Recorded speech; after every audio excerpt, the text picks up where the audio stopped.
I know it's only been like a month or two since the last time we did a haul, but I have a stack here, so let's go through them. And after I've shown you the books that I've bought lately, I also want to have a little chat to you about my book buying plans for the rest of the year. Unlike the last haul though, most of these I have purchased new rather than secondhand. So honestly, this is the more expensive of the two hauls. Firstly, I've got a few new release sequels to series that I've already read or already started and already really enjoy, so I'm not at all mad about these decisions. The first is A Venom Dark and Sweet by Judy Eileen. This is the follow-up to A Magic Steeped in Poison, which I have really enjoyed earlier in the year. This is a YA fantasy duology about the magic of tea making, and I just adored it. I love the atmosphere, I love the vibe, I love the descriptions of food and tea drinking, and also the incredible representation of female relationships and friendships in this. Or at least in the first book. I'm hoping that continues in the second. Then we've got A Prayer for the Crown Shy by Becky Chambers, which is the second book in a Monk and Robot series. Again, I read the first book earlier in the year, which is A Psalm for the Wild Built, and I loved it. I think it's my second favourite book that I've read all year, so I'm really looking forward to this one. This is a hopeful, optimistic, cozy, sweet, future science fiction speculative kind of series. I particularly loved the themes of mortality and identity and personhood in the first book.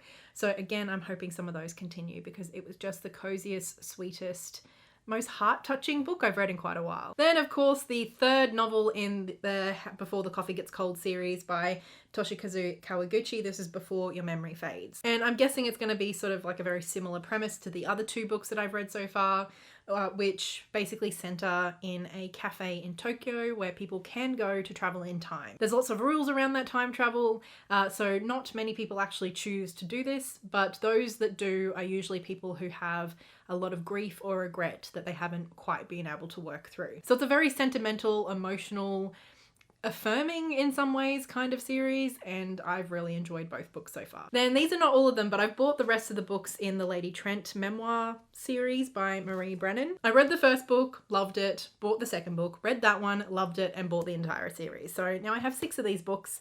I've only read 2, but this is just such a cozy, comforting kind of read already, and it's kind of the only thing I want to read at the moment. I'm kind of forcing myself to take it slow and read other things in between, but I'm obsessed with Lady Trent. This is kind of like a historical fantasy series. It's set in something that feels quite similar to Victorian England, but it's neither of those things. Technically, it's a different world. So it's very similar to that time and place with all like the social mores and expectations, especially for women of that time period. But in this world, dragons are real. And Lady Trent defies all the expectations of her sex to go out and explore and discover more about dragons because she's kind of obsessed with them. And these books are essentially written in a memoir form. They are the older Lady Trent looking back on her life and telling us all about the misadventures she got up to. And it's just a great time. I love her and I love these books. The rest of these books are more just because I was interested in them. Some of them I've been interested in for quite a while. Others I was just curious about when I saw them at the shop and I bought them. The first is This Is How You Lose the Time War. This is a book that I have heard very mixed reviews on. Some people adore it, some people hate it, but it's only a short little book and I've always been curious about it. It's described as an epic love story spanning time and space, and I think it's told from the perspective of time and space and they're in love but they can never meet or something like that. It's something weird and wonderful, and I don't know, I have no idea if I'm going to like it or not, but I definitely want to try it. Then I picked up a new release, which is Diary of a Void by Emi Yagi. This is a translated work from Japan, from what I understand. It's translated by David Boyd and Lucy North. And it sounds like it follows a woman who works in an office who has sort of found herself being the go-to for everybody's menial tasks. And one day she declares that she's pregnant. And so then everybody stops giving her these shitty jobs. The only thing is she's not actually pregnant. So it sounds kind of like it's going to be a critique on, you know, women's experiences in the workplace and all of that good stuff. Although this cover and that premise do intrigue me, the reason I picked it up is because it's blurbed by Tsumura, who is the author of one of my favorite books, There's No Such Thing as an Easy Job. And she said, so tightly written and so much fun to read. And I have been desperately looking for anything that gives me the same feeling that There's No Such Thing as an Easy Job did. And all of the books that people sort of recommend around that book just haven't quite hit the spot. So I'm hoping Tsumura's own recommendation will do it for me. Then a book I don't really know anything about but looked beautiful, so I bought it. is The Scum Villain Self-Saving System. It's such a pretty book. It's got art throughout as well, and it looks like it's a series. I think there was a couple of series by this author that's just been translated into English. Also, the Goodreads ratings for this author are sky high. Like, everything is over a 4, well over a 4, which... like, I mean, that hype is real. I'm very much intrigued. Then I picked up a couple of science fiction books, primarily because one is Australian and one is from a New Zealand author, if I'm correct. And that just doesn't happen a huge amount. Like, science fiction and fantasy published by Australian and New Zealand authors, I know there's a handful, but it's not a hugely common thing. So I was intrigued by both of these. The first is Every Version of You by Grace Chan. It sort of sounds like the metaverse on steroids, where people can like permanently upload their consciousness into this virtual reality. And it's billed as Never Let Me Go meets Black Mirror with a dash of Murakami surrealism thrown in. This is speculative literary fiction at its best. The premise does sound like a Black Mirror episode I remember watching, and honestly that is an episode that like continues to give me nightmares. So, I mean, it'll be interesting to see how I go with this. And then The Dawn Hounds by Sasha Stranash. I'm not sure. I'll have to find out how to pronounce that author's name. This is a queer, Māori-inspired fantasy, and it's a debut which follows a thief turned cop who is murdered, brought back to life with mysterious new power, and tasked with protecting her city from a devastating attack. I was just really excited when I stumbled across both of these. And then finally, I've got a couple of secondhand books that I picked up recently.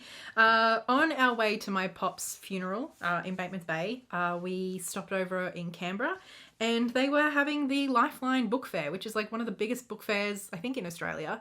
I've never been, but I've always wanted to go. And we were driving through and I saw the sign, so I convinced my dad to pull over. And obviously we didn't have a lot of room in the car because we were bringing back lots of stuff and a dog.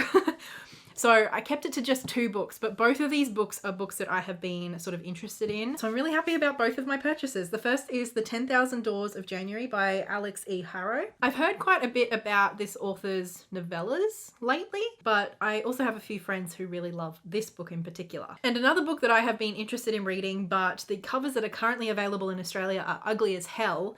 I wanted this cover in particular. It is Strange the Dreamer by Laini Taylor.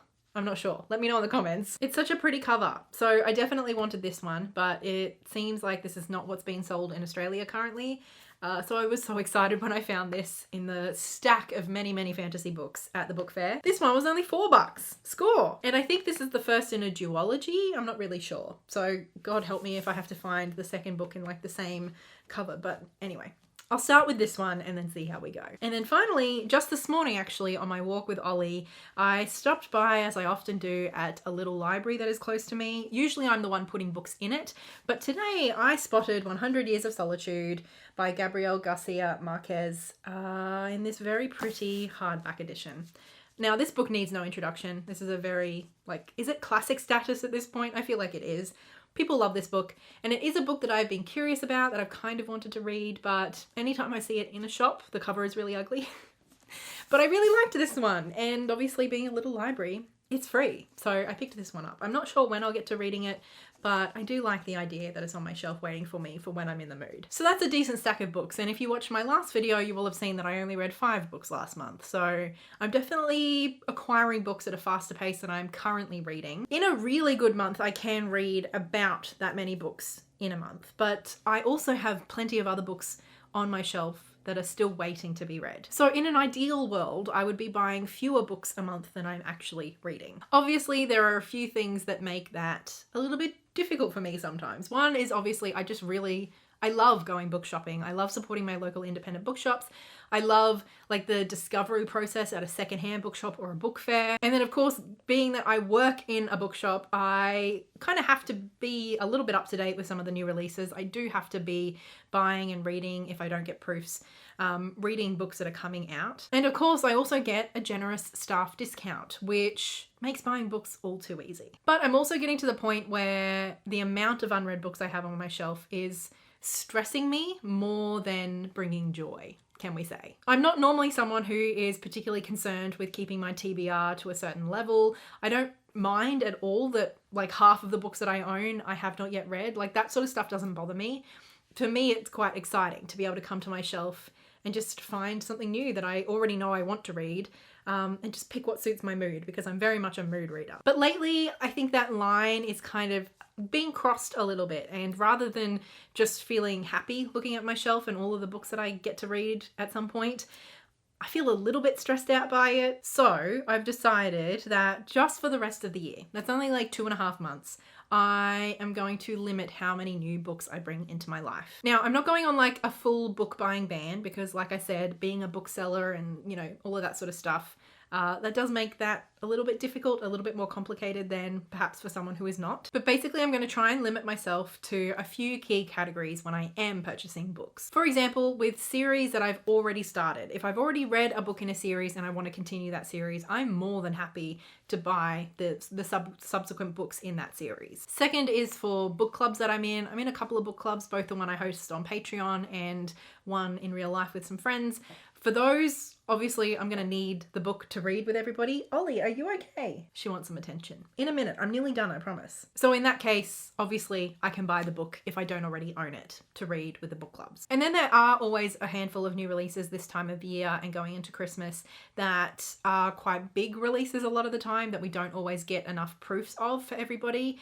And some of those I will feel the need to read in order to do my job as well as I want to. And obviously things like that are a little bit of a tricky line to walk. I want to be as honest with myself about the difference between a book that I just kind of want to read that also happens to be a book that we sell at work versus a book that, you know, is potentially one that I'm going to have to be hand selling quite a lot and that I really should be reading. And then as always, there are a couple of authors that I just auto buy. And so if any of those are putting books out towards the end of this year, those I will also pick up because that's just what I do. And that's also something I'm okay with. And this is very much for buying books new.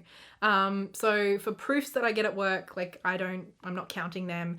And even books that I come across in little libraries or whatever, I'm not counting them either. But for buying books new, whether it's online, at my local indie or at work, I do want to be a little bit more conscious of what it is that I'm bringing into my life and adding to my TBR, especially this time of year. Obviously, I read a lot, usually, most of the time anyway, but going into Christmas, it's just going to be a really busy period. I'm going to be working more, I'm going to be a lot more tired, and I probably will have less time for reading. And so continuing to add to my TBR at the rate that I have been, I think will only cause more stress rather than joy. I think too that like a year-long book ban or something just feels quite unachievable for me personally. I think, as I said, particularly being a bookseller and just, you know, talking about books online, like I need to and I want to kind of have my finger on the pulse a little bit, even if I'm not someone who always reads new releases. It is something that I need to do and I probably should be doing more than I currently do. And I do think that, you know, given the emotional turbulence and trauma of the last few months, I probably have been a lot more lenient with myself than I normally am. So this is just me sort of like putting it out there for a bit of accountability, to just sort of rein it back in and find that line that is comfortable and realistic for me rather than just a little bit over it. Of all the coping strategies I have employed over my lifespan, buying books is one of the least harmful. If you are someone who loves to buy books almost or just as much as you like to read them, I would love to hear in the comments below how you sort of manage that line for yourself. I genuinely don't think there's one right answer, but I would love to hear, you know, your own thought processes or even behaviors around that to make things manageable and healthy for you. Thank you for watching this video, and a big thank you to my wonderful patrons over on Patreon, and especially big thank you goes to Livia, Lynette Brown, and Marie. Thanks for hanging out with me today. I'll talk to you in the comments and in another video soon. Until then, happy reading. Bye.